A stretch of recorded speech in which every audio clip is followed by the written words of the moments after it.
This screencast is about bacteria. We know that bacteria are classified as what we refer to as prokaryotes. Pro meaning before and karyote referring to the nucleus. So while they do not have a nucleus, they still have genetic material. It's just not protected and encased inside of a nuclear envelope.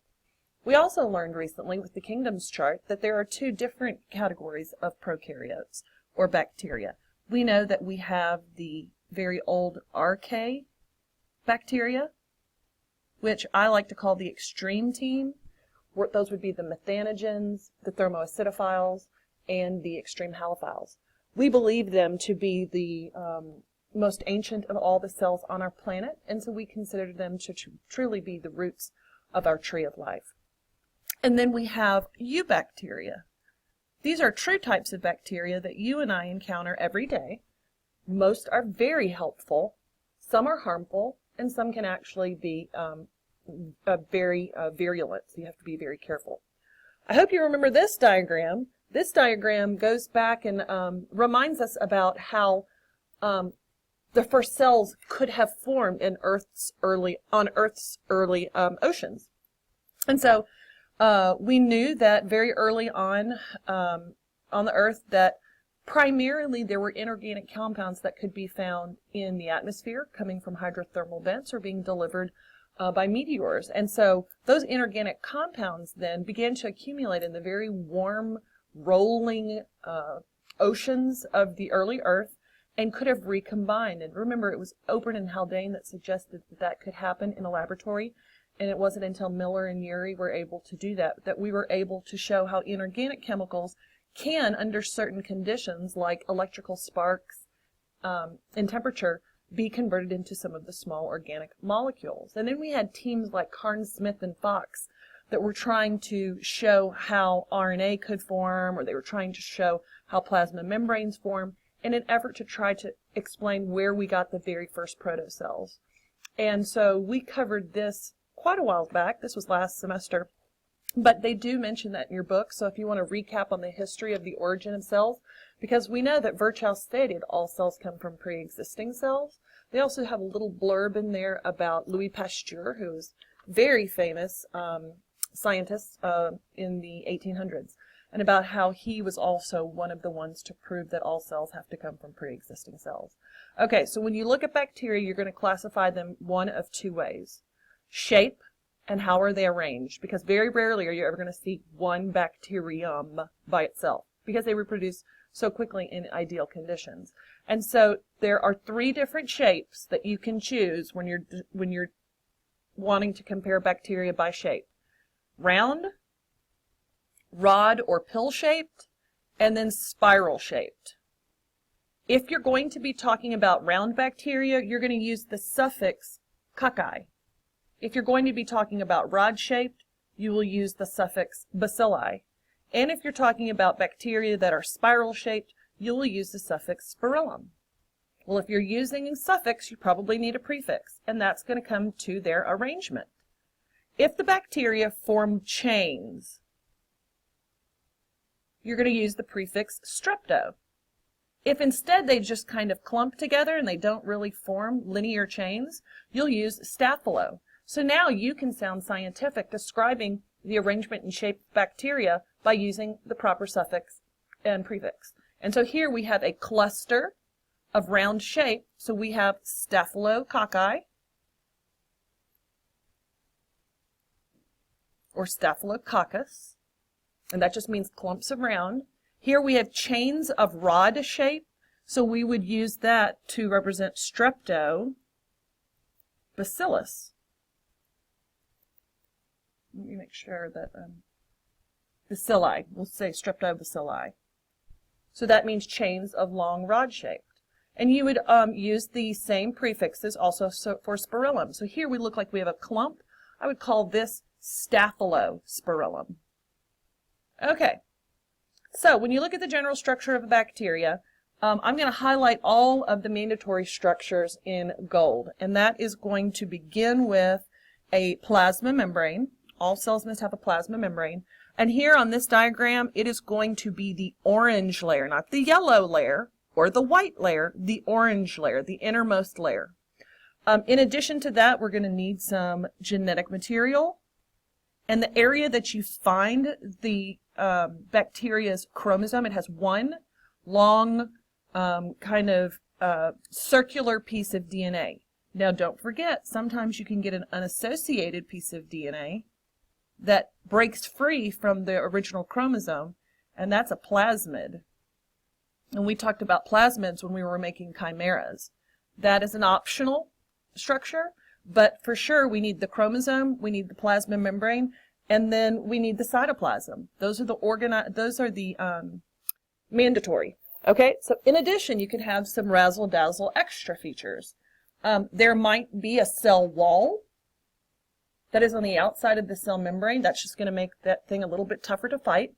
The cell wall is not made of cellulose or chitin. This cell wall is made of peptidoglycan. It's a special kind of carbohydrate cell wall that some bacteria have. These things in blue are optional. They're accessories. All right. You might even have a capsule on the outside of the cell wall. That thing's going to take a really heavy-duty antibiotic in order to destroy. You might have these finger-like projections called fimbriae. Sometimes they're called cilia. And they allow for the bacteria to stick to things. So when you're going to wash your hands and rid yourself of bacteria, then you need to make sure that you use warm water, you use soap, and because you really want to break those fimbriae free. Otherwise, the bacteria might make it through the hand washing process, and then you would have wasted your time. They may have flagellum, which allowed them to move, like a little engine on the back end of the bacteria. You may have what are called conjugation pilus or conjugation pili. And what that is, it's a narrow tube, and it's hollow, and it allows one bacteria to connect to the conjugation pilus of another bacteria. They can connect them like so. Here's my other bacteria. And then what can happen is they can exchange information between the conjugation pili. So if this one has a plasmid that has genes on it for being resistant to normal types of Lysol, and if it shares it with this one through the conjugation tube, it will have just passed on those genes. It could make a copy of the plasmid and then share it through the conjugation tube, and now this bacteria has picked up those genes. And then ribosomes too are necessary for the bacteria if it wants to do its everyday jobs of making proteins. Okay, how do they reproduce? They reproduce by binary fission. So all you're going to do is you're going to take your one copy of genetic material, you're going to make a copy of it. So they're showing maybe the original in red, and maybe the copy by replication in blue.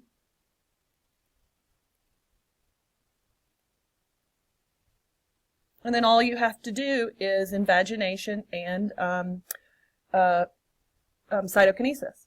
And so now each one of these has a copy of the chromosome, and as long as the conditions are perfect, they can do that quite rapidly.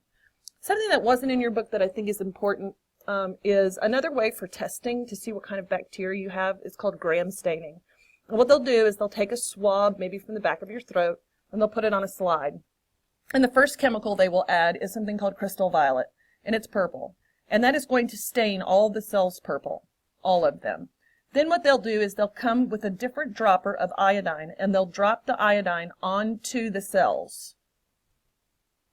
They'll then come along with another third dropper of alcohol.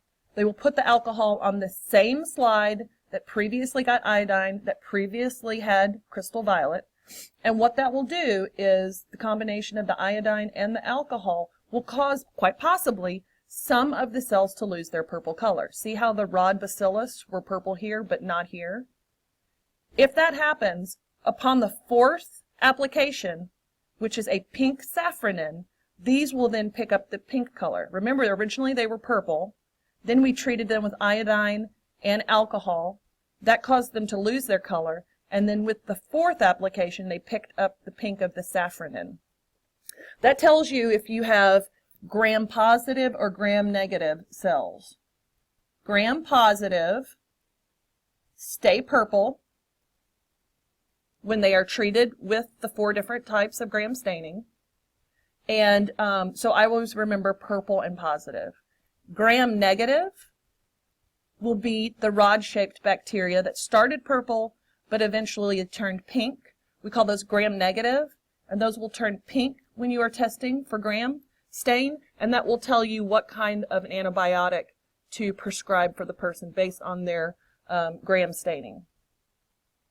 All right, so your chapters, or your section 17.3 has a lot of information, but the information that I would like for you to know pretty much goes through the section called bacterial nutrition. There is a section called environmental and medical importance of bacteria, and then there is a whole other section that reviews archaebacteria. The information that I would like for you to know for your quiz, which will be next week, we'll go through the material called bacterial nutrition. How do bacteria obtain food? Okay, if you're a bacteria, there are up to 4 different ways that you can obtain food. The most common would be the chemoheterotrophs. You and I are chemoheterotrophs. We must take other types of chemicals in order to get our energy. And so chemoheterotrophs just literally get their energy from another source in the form of a chemical like carbs, proteins, and lipids, those kind of chemicals, not like bleach. All right? There are some types of bacteria that are chemoautotrophs. So what they're able to do is they're able to take some types of chemicals in the environment. They're able to change them and reconfigure them by adding electrons to them, thus turning them into a food source. So they are taking chemicals from the environment, they're converting them into a usable form of energy for themselves, and so since they can do that, we call them chemoautotrophs. Chemoheterotrophs, though, would have to take carbs, proteins, and lipids from the environment and then break them down through cellular respiration. Chemoautotrophs can kind of cut out some steps of cellular respiration and can take chemicals from the environment, do shorter and smaller types of adjustments, and thus can convert those into usable forms of energy. Photoautotrophs, exactly what it makes it sound like. They're photosynthetic bacteria. They're bacteria that can do photosynthesis. And then finally, for symbiotic, these are bacteria that live in a relationship with something else. If both of the bacteria and who they're living with in the symbiotic relationship, if they're both getting a benefit from living together, we call that mutualistic symbiotic. And so one does for one, the other does for the other, and they both get something out of it. Commensalistic means that, which is not a word I'm all that familiar with, so I apologize if I'm mispronouncing it, means that the bacteria will be getting a benefit by living in a symbiotic relationship, but it's not hurting or really helping the other organisms that it is in this symbiotic relationship with. And so the bacteria may be getting something from, like a food source from, what they are symbiotically living with, but it's not hurting or creating any harm. A parasitic symbiotic relationship would be where the bacteria is living with another type of organism, and it is actually hurting the other organism by being in this relationship. Okay, so that's the bacterial notes that you'll need to know for your quiz next time.